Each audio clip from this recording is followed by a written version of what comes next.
Hey guys, it's Megan. Welcome back to another video and welcome to the library again. I'm in a little different location because they're doing testing in the library and everything's all set up differently. So I kind of like this location though with the new books behind me. So this is our new bookshelf. So maybe I'll stay here, we'll see. But anyway, I'm gonna talk to you today about the books I read in April. I actually read 6 books, which was, it turns out, too much. I'm kind of like, I'm over reading right now. It might've put me into a reading slump. But anyway, I read 6 books and DNF'd 3 other books. So I'm gonna talk to you about those, except first we have to do a taste test on camera, because why not?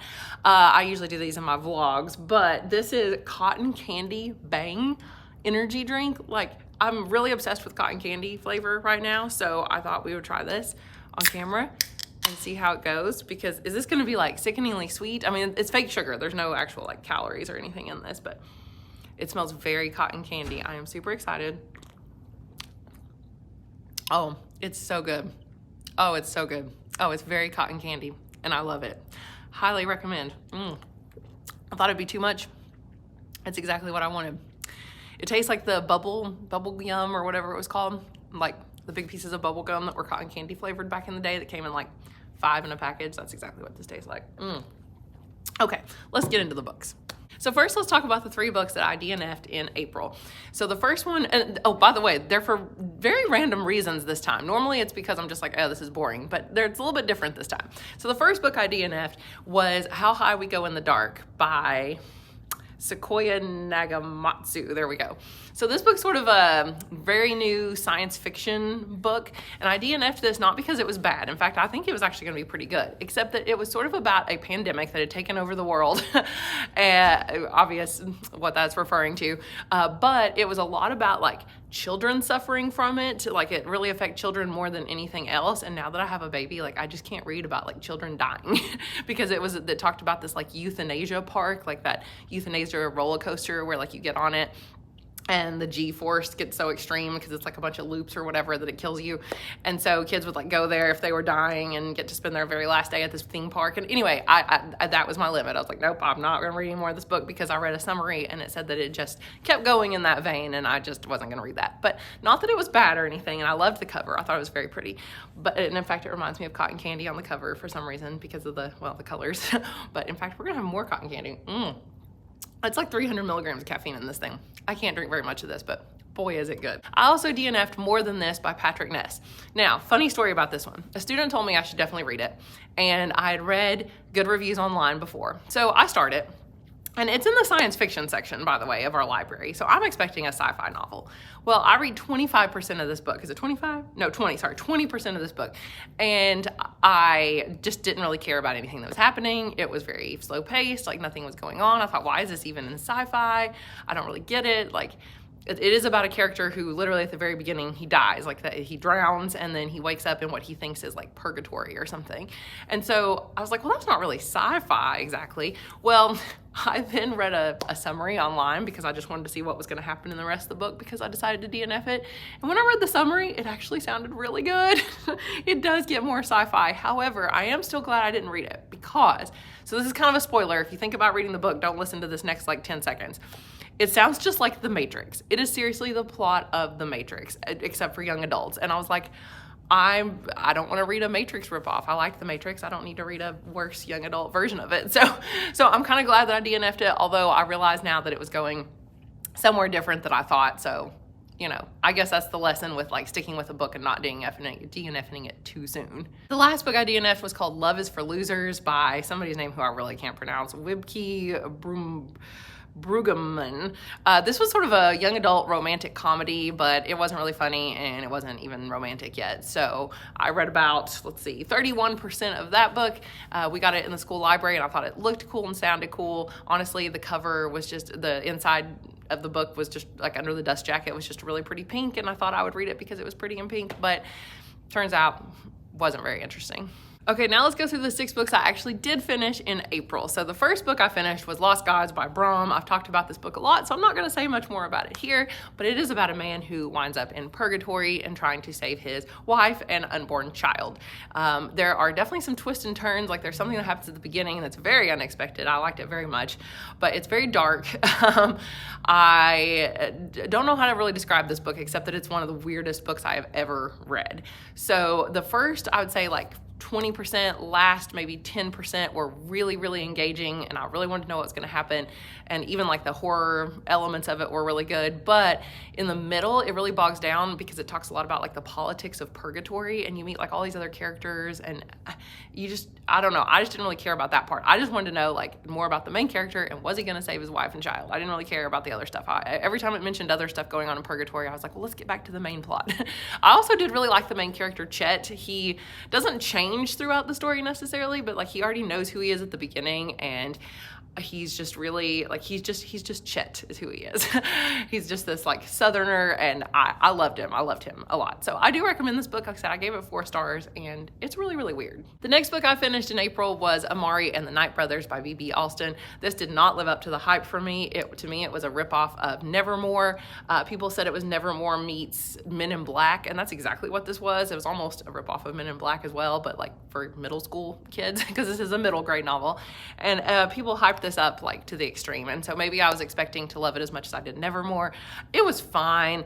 It was just too fast paced almost to have really much, I don't know, meat to it, I suppose.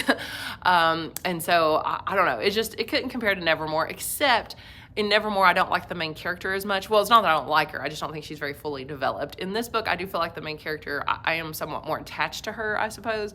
I do care more what's going to happen to her. But other than that, the bad guys, there's like nothing really exciting about it or anything. Like in Nevermore, I love the villain. So the world's like trying to be whimsical just to be whimsical, I think it is. It's like it's trying too hard. So I don't know if I'm going to continue. I only gave this one 3 stars. I know it's going to be a series. I might read more, but I don't know, we'll see. Okay, the next book I read was actually a graphic novel, and I'm gonna show it to you because we have it in our library, and I figured, well, it's got pictures, so I should show it to you. It's called The Well by Jake Wyatt and illustrated by this person named Chu. I picked this book because we just got this in as one of our Junior Library Guild subscription box books, and I showed this off in a video recently, and I remember going through and seeing like the pretty colors, and like I really liked the pink. When I got to the pink, I was like, ooh, that's pretty. Mostly very like muted colors, but I was intrigued enough by it because it was a sort of a modern day, not modern day because now you said modern day, but just a new fairy tale that's not based on any other fairy tale that I know about anyway. I don't think it is. It says it's a modern fable based in magic and family secrets, exploring the power and limits of wishes, because it's about this well that this girl steals some coins from, and it turns out the well like feeds on these coins, and so because she steals the coins, she owes it now, and she's literally going to like die if she doesn't return the coins, and well, not return the coins, but she has to grant the wishes that those people wished that throw those coins in. So one of them winds up being something to do with her own like family legacy kind of. So anyway, that was pretty neat. It was a unique story, and it definitely kept me reading. It only took me like an hour to read this whole thing, maybe 2 hours. So very, very fast. And I gave it like 3.5 stars, and it was fine, and I do recommend it. Okay, the next book I read was The Ruin of Kings. Well, I say next book. I read this the entire month of April, and in fact, a little bit in March too, but Ruin of Kings by Jen Lyons. So Jade from JD Ray Reads, she's like one of my favorite booktubers, probably my favorite booktuber right now, and she is obsessed with the series, so that's why I decided to read it. And it was good. It's not what I thought it was gonna be. I've already talked about it a lot in my vlog, so I won't say much about it here, but it's very confusing. There are multiple timelines, there are multiple points of view, including like 2 different characters that one has first person point of view and one has second person point of view, and they're both telling the same story but in different timelines, and the timelines are coming together by the end. And there's also a third like narrator type figure who's telling the whole story, like he's the one telling the story, so he has footnotes at the bottom. There's appendices in the back, glossaries, pronunciation guides, family trees, which it turns out you should not look at because it's a spoiler. A lot of it is who is the main character's like parents, so who are his parents. So if you look at the family tree in the back, it's really going to spoil it for you, so I would not do that. But there's maps, things like that. So a teacher at my school started reading it as an audiobook. I don't know how you could possibly read this as an audiobook, but he tells me that I guess there are different narrators for the different points of view, so that's kind of cool, but I have to have all that stuff, the glossaries and everything, to be able to refer to follow along. So I give this 4 stars, and I am continuing on with the sequel this month. It's called The Name of All Things, and it's very similar so far to the setup of the first one, but I don't care about the characters as much because it follows different characters somewhat. But yeah, there's dragons and gods and demons and things like that. So, I mean, it is pretty exciting. So the next book I read, I finally did it. I read The Assassin's Apprentice by Robin Hobb. So everyone loves Robin Hobb. Everyone loves this whole series, this Realm of the Elderlings, where there's like different trilogies and all that. And I had started this book once before because one of my best friends used to talk about it a lot and she loved it. So I DNF'd it like years ago. And I thought, okay, I'll give it another try, but I'm going to do the audiobook this time. And I was glad I did because it is pretty slow paced, and I think I would have gotten bored if I were actually taking time to sit down and read it. But when I was just listening to it in the background, like doing chores and things like that, getting ready for bed, I was able to follow along pretty well. And it is pretty slow paced. Everybody says it's a very character driven story, but the problem is I don't super care about the main character yet. But yeah, I am going to continue on with the series because I do think that it has some promise, especially if people say that the third or the first trilogy is pretty good. The second trilogy is supposed to be really good because it's like it follows totally different characters. It's called the Live Ship Traders, the Live Ship Traders. And I bought the first one. I think it's called Ship of Magic, and I am going to read that. So I thought I would read this series just to get ready to read that, basically.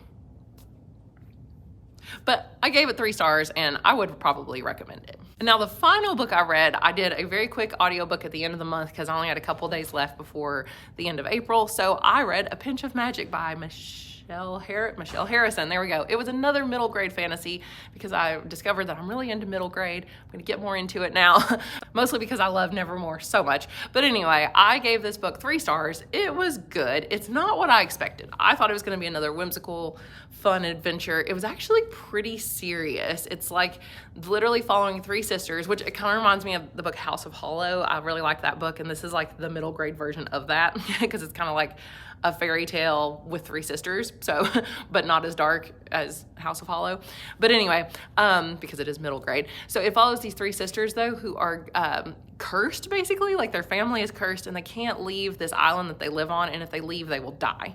So there's also like this big giant prison nearby, and their dad is supposedly in this prison, and it's a whole thing. So basically they're just trying to break the curse, and they find out from their grandmother who raises them, because their mother's also dead. They find out that she has these magical items that have been passed down throughout her family. So that's why they have a pinch of magic. They don't actually have magic, but there was a witch in their family a long time ago, and that's where the curse stems from. So anyway, they get a hold of these, of course, magical artifacts and have to do stuff with them. It was fine. It just, I don't know, it wasn't quite as fun as I thought it was going to be. I was surprised about how it ended. The ending was rushed, though. Like, there was a cool thing. I can't compare it. If I tell you what it's similar to, then it will spoil it. But it is similar to something else that's really, really popular, but it does it in a very rushed way at the end. So I wasn't a huge fan of that. But I gave it 3 stars. I don't think I'm going to continue on with this series, though. So those are all the books I read in April. Like I said, I've been kind of put into a little bit of a reading slump because I think I just read too many books in April. All I did was read, and now I'm going to watch movies. In fact, I started watching The Batman last night, and I'm really enjoying it. Yeah, he's like super emo, like Hot Topic Batman, but I like it. So I'm just gonna apparently just, watch movies and drink my cotton candy bang. So, oh, that's so good. Oh my gosh, that's like my new favorite drink ever. So anyway, yes, it's sweet. Yes, it's rich, but oh, it's so good. Okay, so let me know in the comments down below what you guys read in April, and hopefully I'll read something in May. We'll see. Maybe I'll read The Name of All Things. At least I can get through that. But I will talk to you guys again soon. Bye.